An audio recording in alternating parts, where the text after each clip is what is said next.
Responsibilities of entry-level UX UI designers. If you are a beginner and you are trying to get into some job, know about this before you get into any company. So that will be helpful to improve yourself step by step, or else you will be blanked out when you perform as a new beginner. If you are unsure about these things, please try to learn them and then try to get into some job. So it will be very much helpful for you to sustain in any firm. Number 1.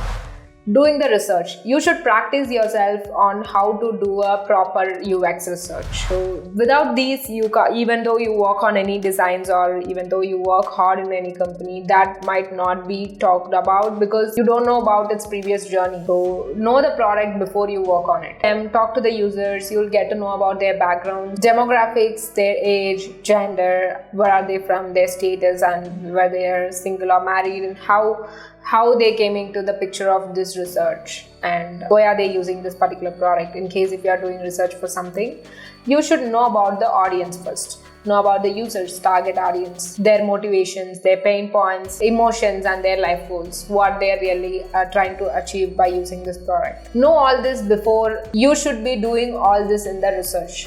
So know these things. If someone asks you what you do in the UX research, what usually you do. If you don't know about the secondary research, I've already posted a video on this, on how you can do a secondary research. So it is totally, maybe you can do it on the internet. You don't need to connect with the real users for the secondary part.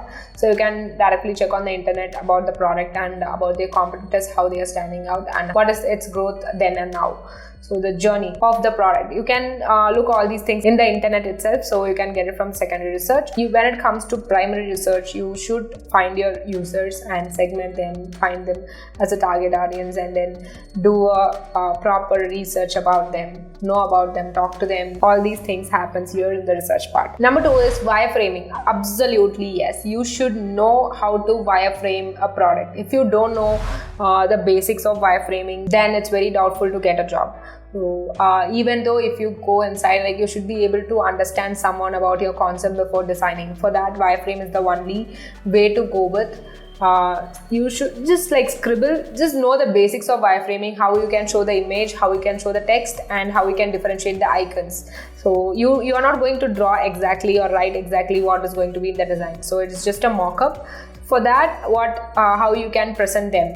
So for the images, you'll be having some striked out rectangle, and for the copies or writings, you'll have the lines. For the icons, you'll have some, you'll have either a circles or smaller squares. You should differentiate the elements in wireframing so that people will be able to understand what you're really trying to say in that product. And number 3 is prototyping. It's an early model of a product that demonstrates the functionality. So that is where you will be creating a designs. After that, you will try to show them what happens in case if you do this action. So in that cases, a proper prototype will help us to show the functionality of the product. So let's say if there is some action button, reject or select. So in case of selecting, what happens, and rejecting, what happens, the people will be able to experience by clicking on it. So what happens on either of the clicks, so how the interaction is going to happen, how the transition is going to happen when it comes to design. So all this can be shown only with the prototype. Yes, you should learn how to prototype a product because that can be expected when you enter into a job. And creating information architecture. We all know architecture is organizing things in a structured and a proper way. So that is the same way when it comes to information in a digital platforms, we consider that as information architecture. Arranging all the requirements in a proper structure and in an organized way is considered as information architecture. And for this also, I have posted a video on how you can maybe create, how you can do an information architecture. You should be able to do this as well. If they have given some requirement to you before getting into any designs or wireframes or mockups, organizing the requirements is a must part, and then you can jump into the designs. And the final one is communicating effectively. Yes, this is where most of us will lag. Even lots of research were done with the hiring team.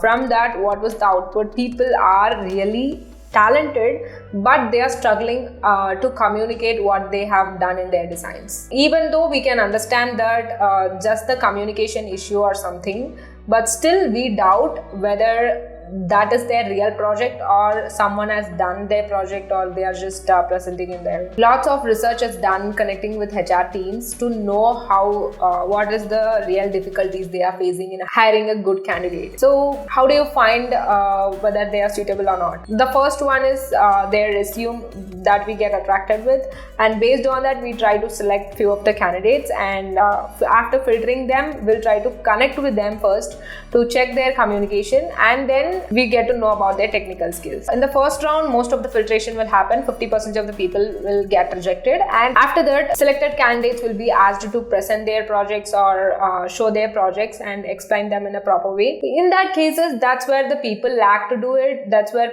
most of the people are getting rejected. They filter 40% of the people in that cases. Even though if we don't want to reject the candidate just because of the communication, we sometimes doubt they are really good at their projects. We can see their hard work in their project, but still they lag in explaining it and making us understand. That's where a lack of communication skill will affect your work. So present your work and try practicing it once or twice before how you present it. Understand this, language is different from communication. Even though if you are lagging in a language, that's totally fine. If you lag in your communication, or if you don't try to how you can develop that, we actually have to work on it. Try to communicate effectively. That's what is needed most of the time. Even though we have our concepts good, we should be able to explain it in a proper way. Hope you get it. That's all. I'll meet you all in the next video. Until then, bye bye.